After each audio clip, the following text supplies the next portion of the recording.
யாராவ நம்மளோட மாட்டு சுத்தி சுத்தி குறுகுறுன்னு அழுதுக்குறான். நம்ம மாட்டு வாங்க வரேன்னு சொன்னாங்கல்ல, அவனால போன ஒரு வேலை. ஆமாண்டே வரேன்னு சொன்னாங்கல்ல. சரி வா மாட்டை போய் காட்டலாம் கிட்ட. மாட்டை பாத்தீங்களா ப்ரோ? மாடு வந்து பாக்கிறதுக்கு லட்சணமா இருக்குங்க. நல்லா அருமையான செவல கலர் நிறங்க. கலர் எல்லாம் நல்லாதான் இருக்குது. நல்லா சாணி போடுமா? மாட்டை பத்தி பாத்தீங்கன்னா மாடு ஒரு 4 பல்லு போட்டுருச்சுங்க.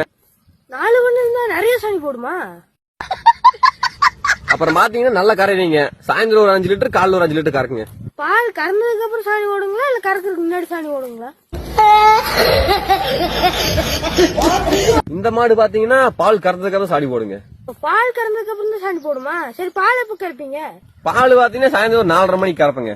ஓ 4:30 மணிக்கு தான் பால் கறப்பீங்களா? சரி இப்ப மணி 1தான் ஆகுது. நான் போயிட்டு 4:30க்கு வரேன். 4:30 மணிக்கு எதுக்குங்க? இப்ப மாட்டை பார்த்து பிடிச்சிருந்தா ரேட்டை பேசி பிடிச்சிட்டு போயிடலாமல் வீட்டுக்கு. நானும் நான் மாடு பிடிச்சிட்டு போனோம். நீங்க மாடு வாங்க வந்து கார்த்தி தானே? நான் மாடு வாங்க வந்து கார்த்தி இல்லைங்க, சாணி ஒலிக்கு வந்து மூர்த்தி.